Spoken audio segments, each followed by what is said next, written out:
Time था जब मेरी लाइफ काफ़ी नॉर्मल चल रही थी। सुबह उठना, ऑफिस जाना, शाम को घर आना एंड देन फ़ोन चलाना और सो जाना। नेक्स्ट डे फिर वही सेम रूटीन है। मैं बिज़ी तो बहुत थी पर मैं बिल्कुल ग्रो नहीं कर रही थी। ऑफिस से आने के बाद इतनी थकान होती थी और रील चलाते-चलाते 2 घंटे कब निकल जाता था पता ही नहीं चलता था। वीकेंड आता तो लगता कि थोड़ा आराम कर लेते हैं एंड वीकेंड जाते ही एक रिग्रेट होता था कि यार इस वीकेंड भी कुछ नया नहीं किया, ये वीकेंड भी वेस्ट चला गया। एक दिन मैंने खुद से एक सवाल पूछा कि अगर मेरी लाइफ ऐसे ही चलती रही तो आने वाले 2 सालों में क्या डिफरेंस होगा? क्या मेरी लाइफ कुछ चेंज होगी? क्या मैं ग्रो करूँगी? क्या जो मेरे ड्रीम्स हैं मैं उनको पूरे कर पाऊँगी या मेरी लाइफ सेम जगह पे स्टक होगी? और आंसर आया ऑनेस्टली बिल्कुल नहीं। अभी मैंने डिसाइड किया कि मैं अपनी लाइफ को ओवरनाइट तो चेंज नहीं कर सकती बट मैं अपने कुछ हैबिट्स में, मैं अपने कुछ एक्शंस में मैं थोड़े-थोड़े करके चेंजेस कर सकती हूँ। कुछ ऐसी चीज़ें करना शुरू कर सकती हूँ जिससे मेरी लाइफ धीरे-धीरे करके चेंज हो सकती है। जिससे मेरा आने वाला कल मुझ पर प्राउड फ़ील करेगा, जिससे मुझे लगेगा कि मैं कुछ तो प्रोडक्टिव कर रही हूँ, कुछ तो मैं अच्छा कर रही हूँ, कुछ मैं नया कर रही हूँ अपने आने वाले कल को बेटर बनाने के लिए। वहीं से मैंने 5 हैबिट्स स्टार्ट की। ये हैबिट्स कोई मैजिक नहीं है बट इसने मेरा थिंकिंग और मेरा रूटीन दोनों ही चेंज कर दिया। सो habit 1, waking up early. I'm not going to share I started any magic kind of thing. मैंने बहुत ही छोटी-छोटी चीज़ों से शुरुआत की है जो मेरे टाइम को वेस्ट कर रही थी। मैंने उन हैबिट्स को चेंज करने का ट्राई किया। अब मैं ये नहीं कह रही कि तुम 4 बजे उठना शुरू कर दो। Even I am also not waking up at 4 AM but जहाँ मैं 8 बजे 9 बजे सोकर उठती थी वहाँ मैंने डिसाइड किया कि एटलीस्ट 5 to 6 AM के बीच में मैं उठना शुरू करूँगी, क्योंकि इससे मेरे पास सुबह ऑफिस जाने से पहले 2-3 घंटे का टाइम हो जाया करेगा जिसमें मैं कुछ प्रोडक्टिव कर सकती हूँ। एंड यू नो ये ऐसी चीज़ें हैं जो आप बहुत टाइम से सोचते होगे। तुम्हें लगता होगा मैं कल से 5 बजे उठूँगी, मैं 6 बजे उठूँगी, आप अलार्म लगाते होगे, अलार्म फिर बजता होगा फिर भी नहीं उठते होगे कि थोड़ी देर और सो लेते हैं, थोड़ी देर और सो लेते हैं और इसके चक्कर में आप इस हैबिट को कभी स्टार्ट नहीं कर पाते हो। सोचते बहुत सारे लोग हैं मैं कल से जल्दी उठूँगा, मैं परसों से उठूँगा, मे बी बहुत लोग 1 साल से सोच रहे हैं कि मैं अच्छी आदत डालूँगा, मैं सुबह जल्दी उठूँगा।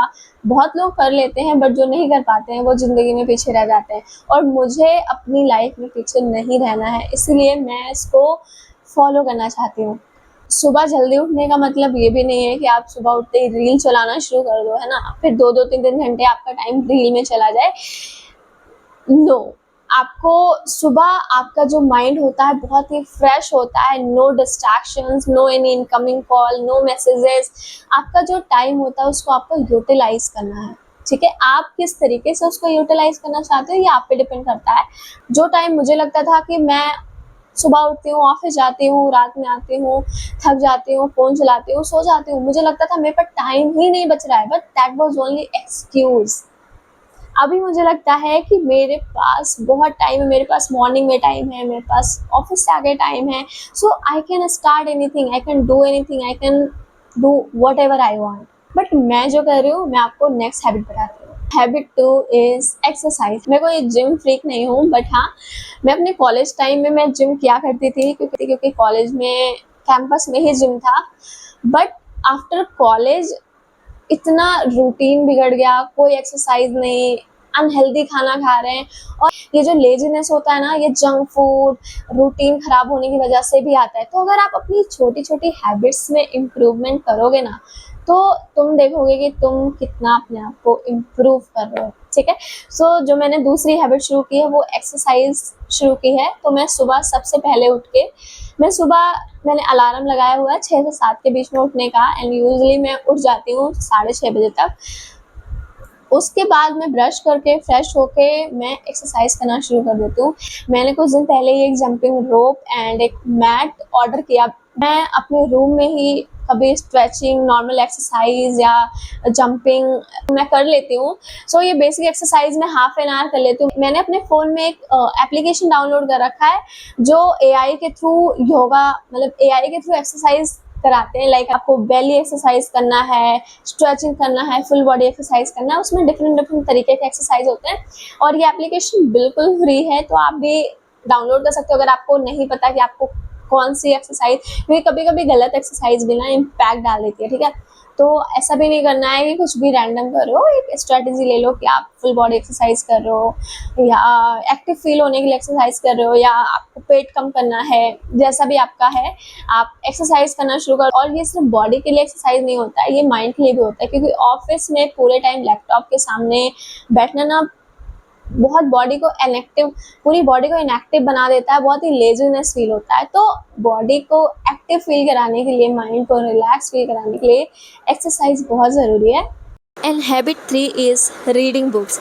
सच बोलो तो पहले मुझे बुक्स बोरिंग लगती थी, लेकिन जब मैंने सेल्फ ग्रोथ बुक्स रीड करना स्टार्ट किया ना, तब रियलाइज़ हुआ कि बुक्स एक्चुअली किसी और की ईयर्स ऑफ एक्सपीरियंस को कुछ 100 पेजेस में कंप्रेस कर देती हैं। एक अच्छी बुक आपको वो मिस्टेक अवॉइड करना सिखा सकती है जो शायद किसी को ईयर्स लगते हैं सीखने में।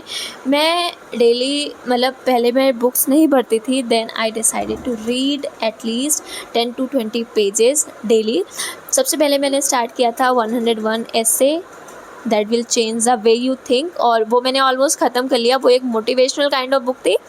उसके बाद मैंने रिच डैड पुअर डैड पढ़ना शुरू किया, जो कि काफ़ी इंटरेस्टिंग बुक है, और अभी मेरे पास साइकोलॉजी ऑफ मनी रखी हुई है। And once I finish the rich dad poor dad book, उसके बाद मैं वो स्टार्ट करूँगी। और मुझे लगता है कि ये मेरी बहुत ही अच्छी स्किल है, क्योंकि मुझे ऐसी चीज़ें सीखने को मिल रही हैं मुझे आगे चल के मेरे ग्रोथ में बहुत ही हेल्प करने वाली हैं। सोशल मीडिया हमें इन्फॉर्मेशन देता है, बट बुक्स हमें ट्रांसफॉर्मेशन देती हैं, ठीक है। सो आई होप अगर आप भी इंटरेस्टेड हो तो आप भी बुक्स पढ़ना स्टार्ट कर दो। That is really very helpful और बहुत अच्छी हैबिट है। आप इसको धीरे धीरे करके शुरू करो और एक दिन आपको रियलाइज़ होगा कि आप किसी के एक्सपीरियंस को इस उम्र में सीख रहे हो, ठीक है। So that's it. And the habit number 4 is learning new skill. जो 4th हैबिट मैं फॉलो कर रही हूँ वो है learning new skill. So and honestly ये हैबिट फ्यूचर में सबसे ज़्यादा वैल्यूएबल होने वाली है। टेक्नोलॉजी इतनी फास्ट चेंज हो रही है ना कि अगर हम कंटिन्यूसली लर्न नहीं करेंगे तो हम ऑटोमेटिकली पीछे रह जाएंगे। मैं पर्सनली एआई और स्पेशली एजेंटिक एआई के बारे में लर्न कर रही हूँ। आज एआई सिर्फ क्वेश्चन आंसर नहीं करता, एआई एजेंट्स प्लानिंग कर सकते हैं, टास्क ऑटोमेशन कर सकते हैं, रिसर्च कर सकते हैं और रेपिटेटिव वर्क को हैंडल भी कर सकते हैं। इसीलिए मुझे लगता है कि future belongs to people who know how to work with AI. Everyone is talking about AI, but now there is something even bigger, agentic AI. Unlike normal AI that only gives answers, agentic AI can actually do tasks for you. It can research, make plans, use tools, and complete all the work with very little human help. And companies are already starting to use it. That's why experts believe that agentic AI could change the way we work in next few years. But here is the good news. You don't need to be an AI expert.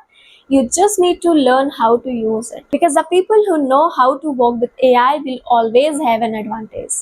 So if you have been hearing terms like agentic AI, AI agent, and wondering what they actually mean, now is the perfect time to start learning. The problem is that most AI content online is either too complicated or too basic, and many courses assume that you already have a tech background. That's why I would recommend Simply Learn. They offer AI and agentic AI courses designed with top universities and leading tech companies, making learning much more structured. 3 things I like about it. First, you get hands-on learning with projects and real-world examples. Second, many courses are beginner-friendly, so anyone can get started. Third, whether you are a student, working professional, or planning a career switch, there is a course for you. So if you want to learn AI or agentic AI and stay ahead of the curve, so check out Simply Learn Agentic AI courses. Just search it on Google, Simply Learn Agentic AI courses, and select a suitable course for you. मैं ये नहीं कह रही कि सिर्फ AI ही सीखो, आप communication सीख सकते हो, इंग्लिश इम्प्रूव कर सकते हो, video editing, public speaking, coding, design, anything. बस एक रूल रखो, every month learn something new because income grows when skills grows. Okay. Habit 5 is creating to do list. ये मुझे बहुत सिंपल लगती है लेकिन मेरे लिए हमेशा गेम चेंजर रही है. मतलब मैं सोचती हूँ कि मुझे ये करना है, ये करना है, ये करना है. मेरे माइंड में बहुत सारी चीज़ें होती हैं कि मुझे ये करना है, मुझे आज इसको कंप्लीट करना है, कल उसको करना है. And at the end of the day मैं फ़ोन स्क्रॉल करते करते अपना पूरा वक्त वेस्ट कर देती हूँ और फिर मुझे बाद में रियलाइज़ होता है, ओह मैंने तो कुछ नहीं किया. फिर इससे मुझे खुद में ही रिग्रेट फील होता है. And then I decided to creating a to do of my all task. ठीक है, तो मैं रात में सोने से पहले मैं एक टू डू लिस्ट तैयार करती हूँ कि मुझे कल क्या क्या करना है एंड मैंने आज क्या क्या किया. एवरी नाइट सोने से पहले मैं चेक करती हूँ कि आज मैंने कौन कौन सा टास्क कंप्लीट किया, कौन कौन सा नहीं किया. और फिर मुझे फील होता है कि मेरा दिन कितना प्रोडक्टिव रहा आज. ठीक है, तो इससे आप जो भी नई स्किल सीख रहे हो, जो भी हैबिट्स अपना रहे हो, जो भी एक्शंस ले रहे हो अपनी लाइफ को इम्प्रूव करने के लिए, अपने रूटीन को इम्प्रूव करने के लिए, आपको इससे पता चलेगा कि आप उसमें कितने कामयाब हो. एंड ऑनेस्टली लाइफ एक दिन में चेंज नहीं होती, लेकिन डेली 1% बेटर होने की हैबिट 1 साल बाद कम्प्लीटली डिफरेंट पर्सन बना देती है. बहुत बहुत शुक्रिया ये वीडियो देखने के लिए. मिलते हैं किसी नेक्स्ट वीडियो में. बाय.